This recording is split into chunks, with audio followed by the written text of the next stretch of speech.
एक रहस्यमयी नकाबपोश व्यक्ति रेलवे स्टेशन के पास से गुजर रहा होता है। उसके हाथों में एक बैग होता है। इसी बीच हमें रोनी को दिखाया जाता है, जो पहले एक आर्मी ऑफिसर था लेकिन अब गुमनाम जिंदगी जी रहा है अपने गांव में।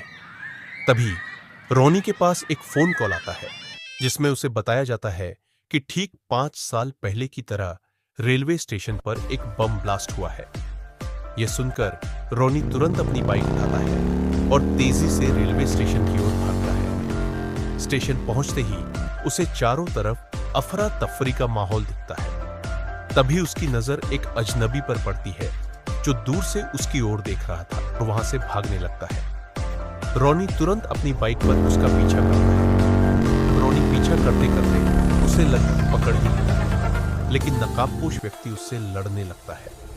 दोनों के बीच जबरदस्त फाइट होती है, जिसमें रोनी जीतने ही वाला होता है कि तभी वह रहस्यमयी व्यक्ति अंधेरे गलियों में कहीं गायब हो जाता है। रोनी जब उसे खोजते खोजते एक सुनसान जगह पर पहुंचता है, तो वहां पहले से कुछ लोग उसका इंतजार कर रहे होते हैं। वे चारों तरफ से उसे घेर लेते हैं, लेकिन रोनी अकेले ही उन सभी को हरा देता है। तभी कहानी में एंट्री होती है सबसे ताकतवर विलेन की, संजय दत्त। वह भी पहले एक आर्मी अफसर था, लेकिन किसी कारणवश उसने सेना छोड़ दी थी और अब वह एक अलग ही रास्ते पर चल पड़ा है। रोनी और संजय दत्त के बीच जबरदस्त लड़ाई होती है। रोनी उसे मारना नहीं चाहता, लेकिन तभी अचानक एक गोली चलने की आवाज आती है। संजय दत्त जमीन पर गिर पड़ता है। रोनी को लगता है कि वह गोली उसी नकाबपोश व्यक्ति ने चलाई है। रोनी उसे पकड़ लेता है और जब उसका मास्क हटाता है तो चौंक जाता है। तभी कहानी फ्लैशबैक में चली जाती है। रोनी और कबीर बचपन के दोस्त थे। दोनों ने एक साथ आर्मी ज्वाइन की थी और उनकी दोस्ती बहुत गहरी थी।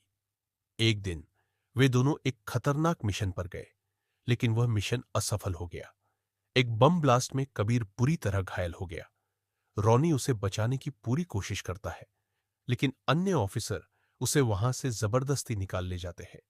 हमें दिखाया जाता है कि कोई अजनबी कबीर को उठाकर अस्पताल ले जाता है और उसका ब्रेन सर्जरी करवाता है। अब कहानी में सबसे बड़ा खुलासा होता है।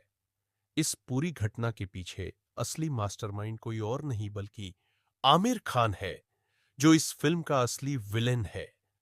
कहानी का अंत, लेकिन पार्ट 2 जल्द ही आएगा। दोस्तों, अगर आपको यह कहानी पसंद आई हो तो प्लीज मेरे चैनल को सब्सक्राइब करें। अभी मैं नया हूं, इसलिए थोड़ा सपोर्ट करें।